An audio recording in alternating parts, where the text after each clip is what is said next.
Teknooloojiiwwan guyyaa guyyaatti fayyadamnu akkuma faayidaa baay'ee qaban miidhaa baay'eellee ni qabu. Fakkeenyaaf bilbila keenya harkaa kana yoo fudhanne akkuma faayidaa baay'ee nuuf kennu miidhaa baay'ee nurraan adeemsisuu ni danda'a. Fakkeenyaaf bilbila keenya kanarraa biraayitnesii yookiin ifti gara ija keenyaa dhufu ija keenya miidhuu danda'a. Kanaaf nu of eeggannoodhaan to'annee ittiin fayyadamnu yoo ta'e miidhaa nurraan geessuu danda'a. Teknooloojii kana miidhaa qaba jennee dhiisuu hin dandeenyu jireenya keenya wajjin wal qabata waan ta'eef faayidaa isaa lakkaawwachaa miidhaa isaa morri isaatti fayyadamuun dirqama ta'a. Kanaaf bilbila keenya kana yeroo fayyadamnu jechuudha guyyaas ta'e halkan ifa isaa to'annee fayyadamuun dirqama ta'a. Kana ta'uu baannaan ija keenyarraan miidhaa hamma kana hin jenne adeemsuu danda'a. Fakkeenyaaf halkan bilbila keenya yommuu fayyadamnu ifti isaa baay'ee ol ka'aa yoo ta'e yookiin ifti isaa hin to'atamne yoo ta'e ija keenya miidhuu danda'a. Guyyaallee akkasuma fakkeenyaaf ifti isaa baay'ee gadi bu'aa yoo ta'e dirqamaan itti jennee ilaalla yoo ta'e ija keenya miidhuu danda'a. Egaa har'a kanaaf furmaata tokkoon qabadhee isiniif dhufe innis appilikeeshinii salphaa tokko jira. Teknooloojiin amma appilikeeshinii kana nuuf fidee jira waan ta'eef appilikeeshinii fayyadamuudhaan ifti bilbila keenyarraa dhufu akka ija keenya hin miine gochuu dandeenya. Appilikeeshiniin kunis ifa bilbila keenyarraa gara ija keenyaa dhufu to'ata. Kana jechuun halluu ija keenyaaf ta'u mijeessee akkaataa fedha keenyaatti yookiin immoo akkaataa ifa ija keenyaaf ta'u nuuf mijeessee bilbila keenya miidhaa tokko malee akka fayyadamnu nu taasisa jechuudha.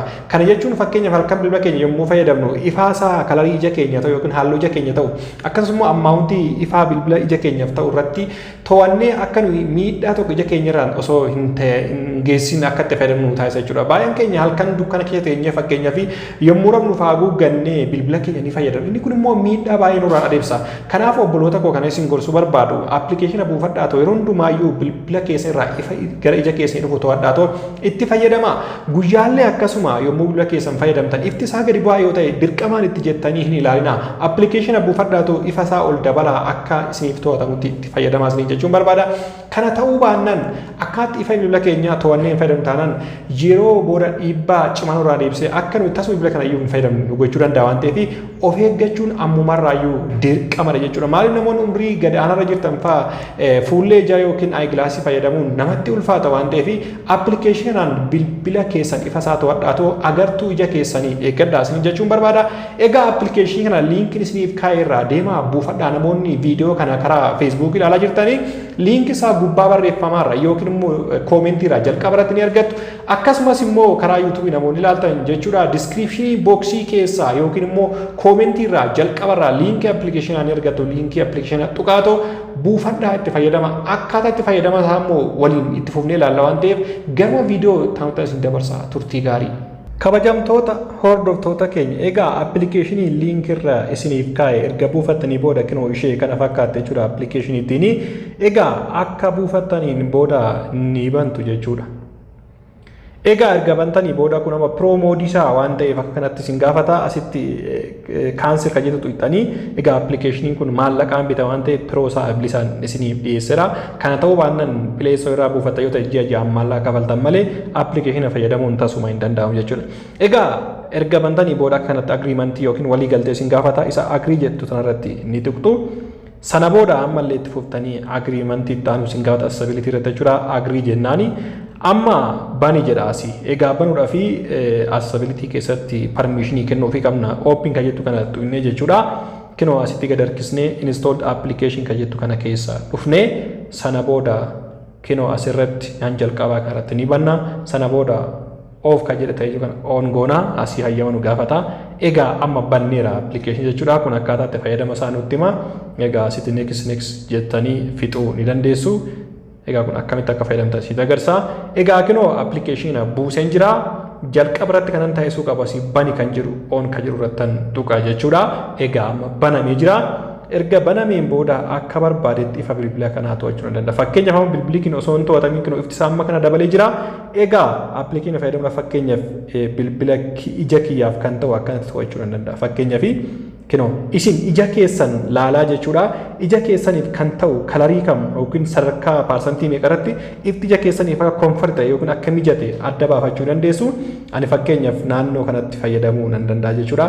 Egaa halluus asumarraa ni filattu. Egaa halluu adii immoo gara gurraachaatti immoo gara diimaatti immoo gara keellootti jettanii halluu barbaadan ni filattu jechuudha. Fakkeenyaaf naannoo kana natti mijata. Egaa kanatti aayikeerii cimaadha baay'ee ija keenya mijataadha. Egaa amma kana dukkana fee keessa taa'ee yoo hin fayyadame tasuma ija koo hin miidhu jechuudha. Kanan taasisnu taanani osoo nutti hin beekamini ifti ija keenya bilbila keenya irraa dhufu guyyaa guyyaadhaan dabalaa ija keenya miidhaa deema waan ta'eef kanaaf piliis appilikeeshiniitti fayyadama ija keessaniif of eeggannoo taasisaa isiniin jechuun barbaada. Egaa gadi buutanii seetingii appilikeeshinaa yoo ilaaltan seetingii muraasa qaba fakkeenyaaf asirratti seetingii tuttanii shoortikatii gara bilbila keessanii diskitooppii irra yookiin immoo iskiriinii bilbila keessanii irra kaa'uu dandeessu jechuudha. Staatas baarii irrallee asii dhuftanii kaa'uu dandeessu jechuudha. Seetingii asii nootifikeeshinii isaa bantanii jechuudha. Gubbaa bilbila keessanii irra karaa nootifikeeshinii baarii akka ta'u taasisuu dandeessu jechuun kana jechuun kinuu as akka jiraatu jechuudha. Kinuu as jiraata. Asitti akkuma argaa jirtanii asirraa to'attu jechuudha. Asirraa to'attu egaa kun akkataatti fayyadamu isaasitti agarsiisa asirratti illee egaa asirraa kinoo paarsantii keessan nootifikeeshinii baarirraa kanatti to'achuu ni dandeessu jechuudha. Akkasuma gara desktooppii yookiin immoo gara iskiriinii bilbila keessanii dhuftan kinoo asuma irratti gadi yoo qabdan paarsantii asirraa ajjeesti gochuu dandeessu paarsantii barbaadan jechuudha. Fakkeenyaaf paarsantii 80 paarsantii 0 guyyaa yoo ta'e akka irraa balleessuu barbaadanii yookiin 30 irratti fayyadamuu dandeessu.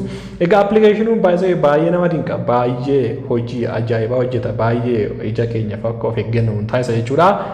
Egaa akkanatti fayyadama isaa kinoo akka kana fakkaata baay'ee salphaadha. Egaa meeggabaayitii 5 immoo 6 caaltu appilikeeshiniin kuni buufadhaatutti fayyadama ija keessaniif of eeggadhaa isiniin jechuun barbaada. Waan salphaatti ilaalina waa'ee ijaa ijji waan salphaa miti. Akkuma argitan dukkana keessatti bilbila keessan cal jettanii hin fayyadaminaa to'adhaa akka kanatti itti fayyadamaa isiniin jechuun barbaada.